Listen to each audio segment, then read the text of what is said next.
जय भोलेनाथ। प्रिय भक्तों, सावन का महीना भगवान भोलेनाथ की भक्ति और उनका आशीर्वाद पाने का उत्तम महीना माना जाता है। आइए इस पावन दिन पर हम भगवान भोलेनाथ की भक्ति प्राप्त करने के लिए सच्चे मन और सच्ची श्रद्धा से सोमवार व्रत की कथा का श्रवण करेंगे। अत्यंत प्राचीन काल की बात है। किसी नगर में एक बहुत धनवान साहूकार रहता था। उसके घर में धन धान्य की कोई कमी नहीं थी, परंतु उसे एक दुख था। उसके कोई पुत्र नहीं था, इसलिए वह दिन रात इसी चिंता में घुला रहता था और पुत्र की कामना के लिए प्रत्येक सोमवार को भगवान शिव का पूजन किया करता था। वह प्रतिदिन मंदिर में जाकर शिव के निमित्त दीपक जलाया करता था। उसके भक्ति भाव को देखकर एक दिन पार्वती जी ने शिवजी जी से कहा, हे महादेव, यह साहूकार आपका परम भक्त है और सदैव आपका व्रत और पूजन बड़ी श्रद्धा से करता है। आपको इसकी मनोकामना अवश्य पूर्ण करनी चाहिए। शिवजी ने कहा, हे पार्वती, यह संसार कर्म क्षेत्र है। जैसे किसान खेत में जैसा बीज बोता है वैसा ही फल पाता है, उसी प्रकार इस संसार में जो जैसा करता है वैसा ही फल भोगता है। इस पर पार्वती जी ने अत्यंत आग्रह से कहा, महाराज, जब ये आपका परम भक्त है और यदि इसे किसी प्रकार का कोई दुख है तो उसे अवश्य दूर करना चाहिए, क्योंकि आप सदैव अपने भक्तों के प्रति दयालु हैं और उनके दुखों को दूर करते हैं। यदि आप ऐसा नहीं करेंगे तो इस मृत्यु लोक में कोई क्यों आपका ध्यान, पूजा या स्मरण करेंगे। पार्वती जी का यह आग्रह देखकर भगवान शिव कहने लगे, हे पार्वती, इसके कोई पुत्र नहीं है, इस चिंता से यह दुखी रहता है, लेकिन इसके भाग्य में ही पुत्र नहीं है। यदि फिर भी मैं इसे पुत्र देता हूँ तो वह केवल 12 वर्ष तक जीवित रहेगा और उसके पश्चात मृत्यु को प्राप्त हो जाएगा। भगवान शिव ने मां पार्वती का आग्रह स्वीकार कर लिया। संयोग से वह साहूकार शिव पार्वती का यह संवाद सुन रहा था, इसलिए उसे ना तो कोई प्रसन्नता हुई ना कोई कष्ट। वह पहले जैसा ही शिव का व्रत और पूजन करता रहा। उधर कुछ काल व्यतीत होने पर साहूकार की पत्नी ने एक अति सुंदर बालक को जन्म दिया। साहूकार के घर में बहुत खुशियां मनाई गई, परंतु साहूकार ने उसकी केवल 12 वर्ष की आयु जानते हुए विशेष प्रसन्नता प्रकट नहीं की, लेकिन उसने किसी को ये भेद भी नहीं बताया। जब बालक 11 वर्ष का हो गया तो उसकी माता ने उसके पिता से पुत्र के विवाह के लिए कहा, परंतु साहूकार कहने लगा, मैं अभी इसका विवाह नहीं करूंगा, अपितु इसे अध्ययन के लिए काशी भेजूंगा। फिर साहूकार ने अपने साले अर्थात बालक के मामा को बुलाकर उसे बहुत सा धन देकर कहा, तुम इस बालक को अध्ययन के लिए काशी जी ले जाओ। उसने उन्हें यह आज्ञा भी दी कि रास्ते में जिस भी स्थान पर ठहरो वहाँ यज्ञ करते और ब्राह्मणों को भोजन कराते हुए जाना। साहूकार की आज्ञा से मामा भांजे दोनों काशी के लिए चल पड़े और काशी जाते हुए वह जगह जगह यज्ञ करते और ब्राह्मणों को भोजन कराते आगे बढ़ते रहे। रास्ते में चलते चलते वह एक दिन एक नगर में जा पहुँचे।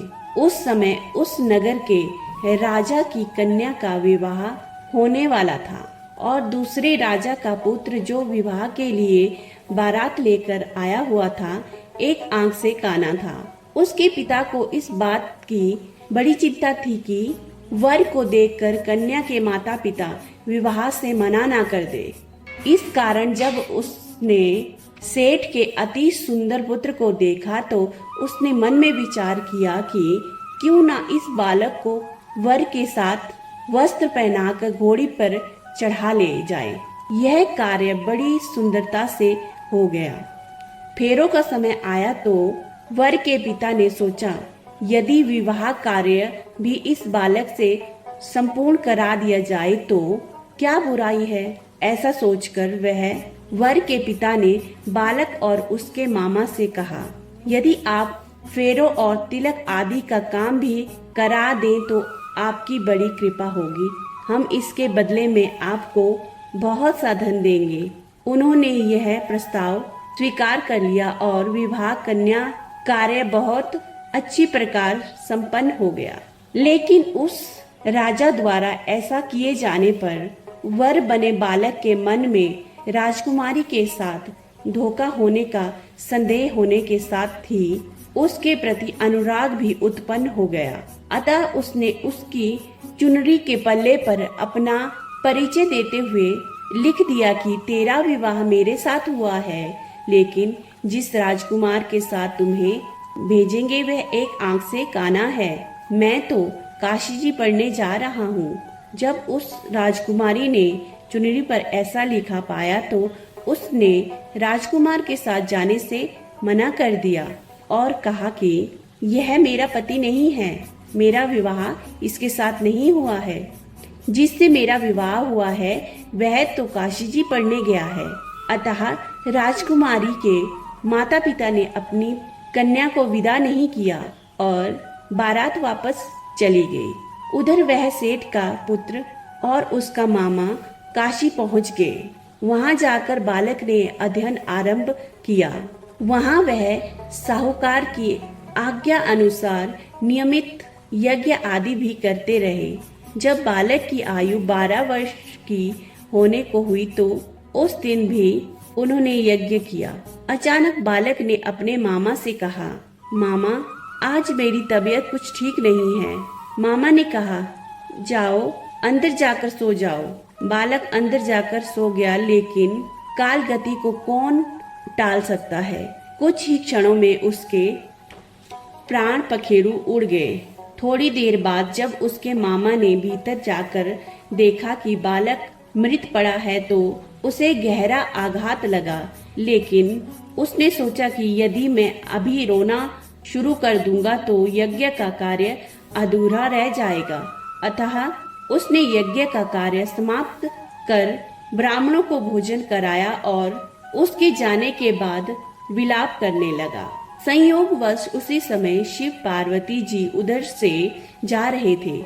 जब माँ पार्वती जी ने जोर जोर से उसका रोना सुना तो वह भगवान शिव से कहने लगी, हे महादेव, कोई दुखियारा रो रहा है, इसके कष्ट दूर करो। तब भगवान शिव भोले ने कहा, हे पार्वती, इसकी आयु इतनी ही थी जो यह भोग चुका है। पार्वती जी ने ध्यान लगाया तो वह समझ गई कि यह वही बालक है। अतः उन्होंने फिर कहा कि हे प्रभु, कृपा करके इस बालक को और आयु दो, नहीं तो इसके माता पिता तड़प तड़प कर मर जाएंगे। इसके पिता आपके अनन्य भक्त हैं। पार्वती जी के इस प्रकार बार बार आग्रह करने पर शिवजी ने उसे पूर्ण आयु का वरदान दिया। भगवान के वरदान से वह बालक तुरंत पुनर्जीवित हो उठा। इसके पश्चात शिव पार्वती कैलाश चले गए। शिक्षा पूरी करने के बाद वह सेठ का पुत्र और उसका मामा उसी प्रकार यज्ञ करते हुए अपने घर की ओर लौट चले। रास्ते में उसी नगर में आए जहां उसका विवाह हुआ था।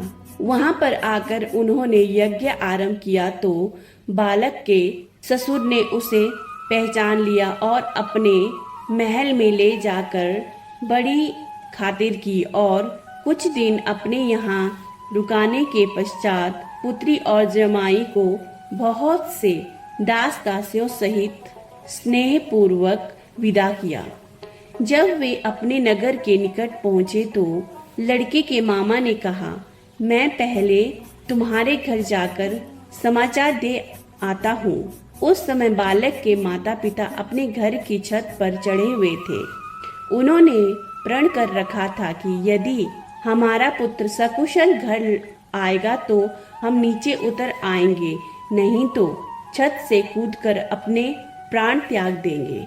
इतने में उस बालक के मामा ने आकर समाचार दिया कि आपका पुत्र घर आ रहा है। परंतु साहूकार को विश्वास ही नहीं हुआ। तब उसके मामा ने शपथ पूर्वक कहा कि आपका पुत्र अपनी बहू के साथ बहुत सारा धन और उपहार लेकर आया है। तो सेठ ने बहुत आनंद के साथ उसका स्वागत किया और खुशियां मनाई। इस प्रकार सोमवार व्रत के पुण्य से वह बड़ी प्रसन्नता के साथ जीवन बिताने लगा। इसी प्रकार जो कोई भी भक्ति भाव से सोमवार का व्रत करता है अथवा इस कथा को पढ़ता या सुनता है, उसके सब दुख दूर होकर उसकी समस्त मनोकामनाएं पूर्ण होती है। जय भोलेनाथ। यदि आपको हमारे द्वारा ये प्रस्तुत की गई सोमवार व्रत कथा अच्छी लगी हो तो हमारे चैनल को सब्सक्राइब करना ना भूलें और वीडियो को लाइक और शेयर करना ना भूलें।